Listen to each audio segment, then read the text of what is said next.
Hello, welcome to Studying with Charlie. That's not the name of my super cool podcast. I'm Charlie. So today's topic is The Crucible. It's a historical fiction that takes place in Salem during the witch trials. It's something that I've read about twice now, once in drama and then now for my senior year. I think it's a very important story. I have notes. I'm going to pull up my notes because I think it's something that can be taken in a modern day way from a lot of the themes of it. Like the themes of The Crucible are mass hysteria, the dangers of intolerance, the importance of reputation and integrity, and the corrupting effects of power and lies. If you think about it in today's world, politics, when are politics not corrupt? But if you're thinking about the lies part in mass hysteria, it's like when an article comes out and it's like, the world's going to end, oh no, or something along the lines that's posted on social media, and then people get scared about it, and then it turns into oh, I'm gonna die, yada yada yada. Which is like, oh, it's like similar to the mass hysteria that's in there. There's also just a lot of like characters that we can kind of relate to today. Like I feel like everyone knows an Abigail Williams. I do. Or a John Proctor, or a Giles Corey, or a Goody Nurse. I also just think we can take a lot away from these characters, even though it's like Puritan times. It's still just like a good example. The character that I really want to touch on is Abigail Williams. Like I said, we all know an Abigail Williams. But I feel like within the play, you see her character. You see what she uses, like pathos and logos, to get what she wants. She wants John Proctor. She wants his wife. I also feel like throughout the story, I'm not sure if it's necessarily her or the people around her using the appeal to authority fallacy. There's a lot of fallacies throughout this whole thing, but that's one that I've noticed that is kind of revolved around the girls. Because like with the whole pathos and logos thing, with logos, it's like oh, well, Tituba's a witch. And so we did all of this because she made us. And then logos is kind of the mass hysteria. If you think about it, she's acting scared. She's doing these horrible things to other people because she knows it'll get what she wants. And she's on the hierarchy. Like, everyone's listening to her because they're like saints in the eyes of this village. So it's just like, oh, okay. Just really think with Abigail, you can see a lot of her thinking throughout and how she is always on her feet. Or it's oh, there's this, I'm thinking ahead. Like through the book, you see her planning against Elizabeth. It was that one spell, and then it's sending Mary Warren's puppet home with a needle and then stabbing herself with a needle. And then it's when Mary Warren's trying to confess them to the girls, it's oh, she's sending her spirit out on me! The bird! Mary, stop it, Mary! Like, Diva, there's nothing there. You're just adding on to it. And then the end, instead of her telling the truth and going forward, she just kind of goes, I'm running away. Bye. What? And you can see from the very beginning, she never wanted to get in trouble after she got caught. She found a scapegoat and she took it. There's just, with her character overall, I just think about how do you let this child, how is she so good at manipulating and the court loves her? Like, how do you as a society build up to that? And that's why I think the themes of having the intolerance and accepting these lies and not standing up for what's right or what you believe in, or like if you do, you get pushed down, is so important. And it's just like crazy to me that when we were reading this, they're like, well, I don't get it. The person wrote this book because they wanted to write a book. No. When the author wrote it, he wrote it because he saw connections from the Red Scare during that time and McCarthyism. I can't say things. I can't pronounce words sometimes. With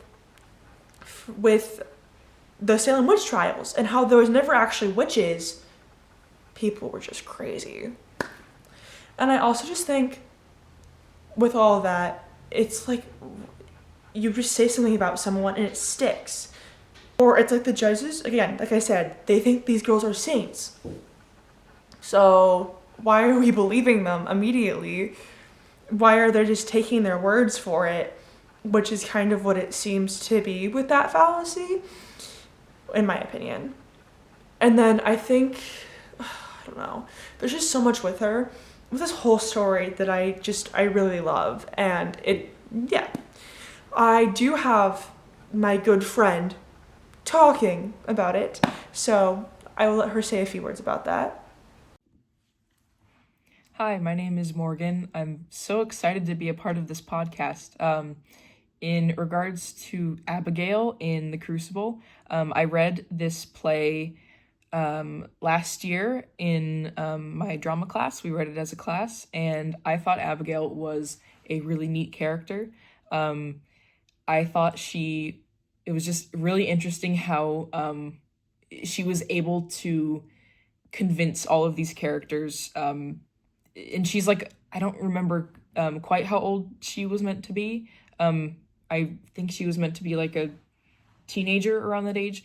But it's interesting to me how a teenager can, someone so young can basically compel mass hysteria and can, for example, in like the court scene, from what I remember, Abigail just puts on this whole act, and she's able to make everyone in the room believe, I can't quite remember who they were accusing, but that so-and-so was a witch, or whatever the case was in that scene. It's just interesting to me how this one character can influence everyone else and can kind of control everyone. And she's sitting there like, she knows what she's doing. She's, it's very interesting. Thank you. Excuse me, can you hold my camera? Yeah. Wait. But my next topic is John Proctor. I think how he plays through this whole story is very, very crucial. Because originally it's just like, Abigail, what the freak are you doing? Like, you shouldn't be doing this. Like, this is crazy. And then, because they have so much tension in that first scene. And it's just crazy how much tension they have. And then that extra scene.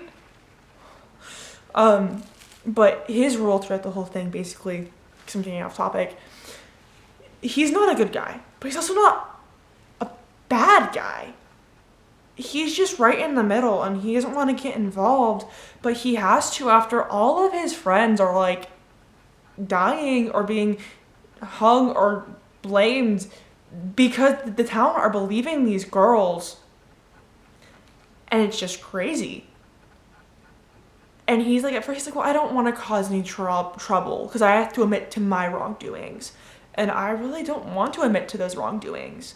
And because he doesn't want to, he's not doing so. But Elizabeth's just like, please, like, she wants me dead. She's not going to stop until I'm dead, or everyone's dead that she doesn't like, please.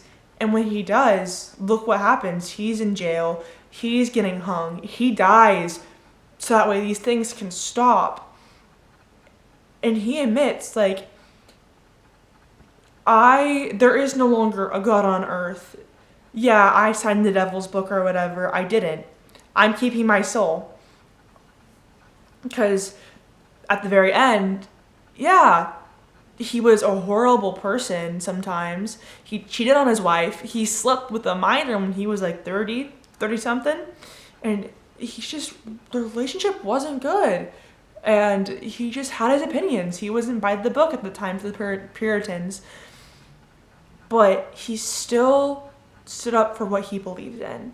By the end of it, he wasn't a complete good guy, but he sure did stand up for what was right for himself, for the people that were in the stalls to be hung, or waiting to be hung or heard about, and he had already lost so much by this point. He only had his wife and his kids at this. So when he was like, this isn't true, I'm just saying it to say it because you're asking me to. And I want to keep my soul. You do have to post me losing it. If I tell you that's true and you put it on everything else, you put it up everywhere to know that I'm not a witch. And it's just like, I think he's a lot of credibility. I forget the word for that off the top of my head, but credibility and logic, logos. So I have a friend that's going to talk a bit more about John Proctor as well. Hello, my name is Sophia. I read The Crucible 2 years ago for my drama class. I thought John Proctor was a very problematic, albeit still respectable character. Obviously, his largest character trait was his integrity and the fact that he remained true to himself and true to his reality, true to his truth, true to what he knew was actually correct and what he thought was moral. And I think that was obviously a major part of the theme and the plot and the development of the entire novel. But I think in addition to that, in addition to his integrity, is his ability to admit that he was wrong.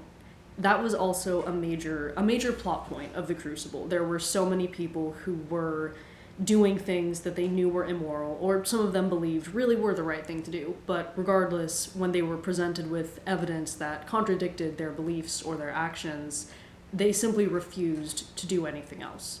Abigail knew she was wrong. She knew she was doing bad things, and yet she just continued to do them because she got herself in too far, and she refused to back down. And the other people, the judges, the townspeople who thought that they were doing the right thing, even though there really wasn't any solid evidence, any reasonable conviction for any of these people, they also didn't back down because they thought they were doing what was right, and they just refused to believe that they could be wrong in their judgments.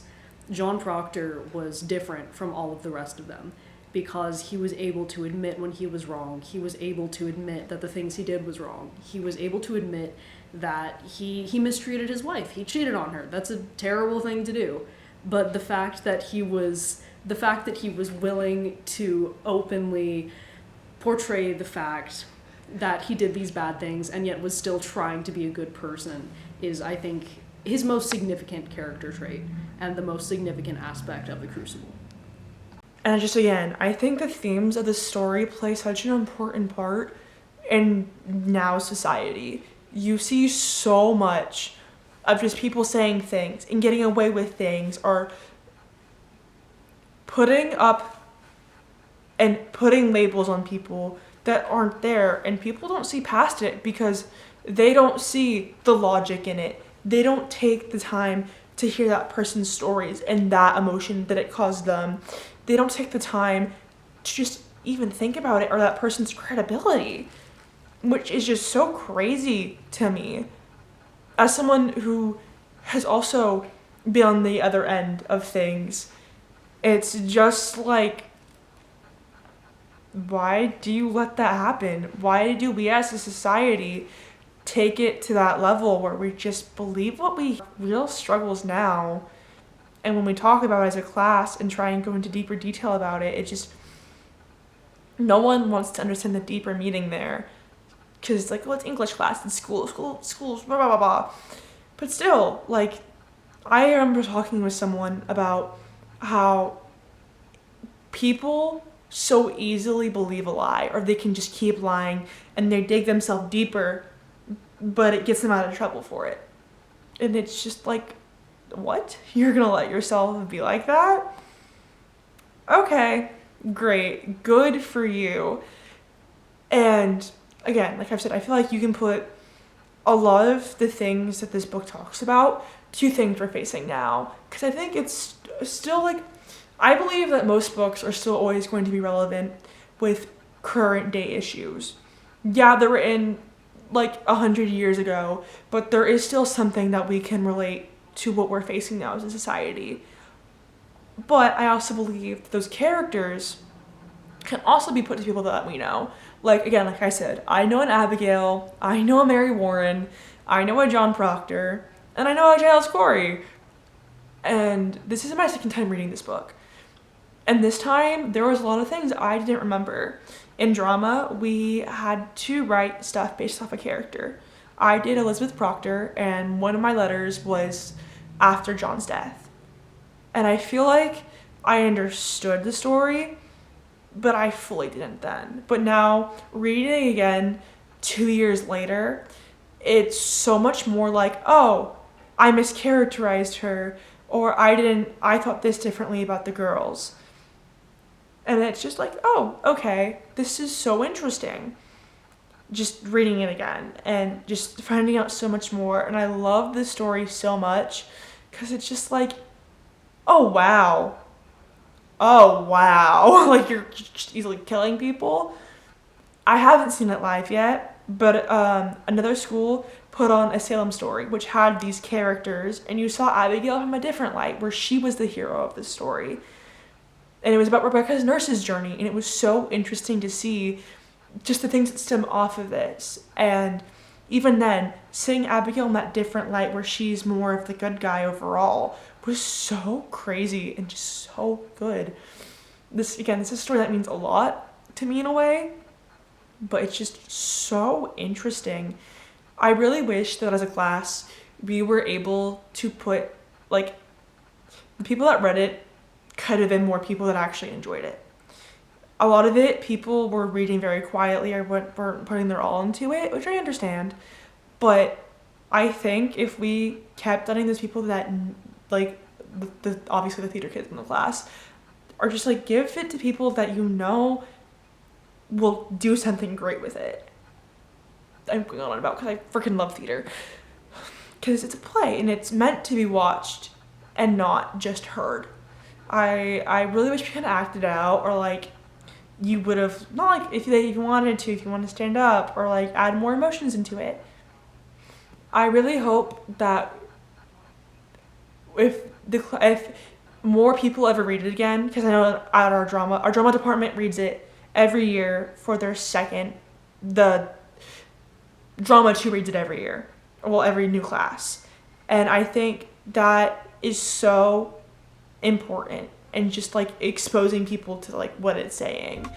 And I hope next year, if seniors read it again, or when they do get time to read it again, that they get to enjoy it, and it's not like, well, I don't get it.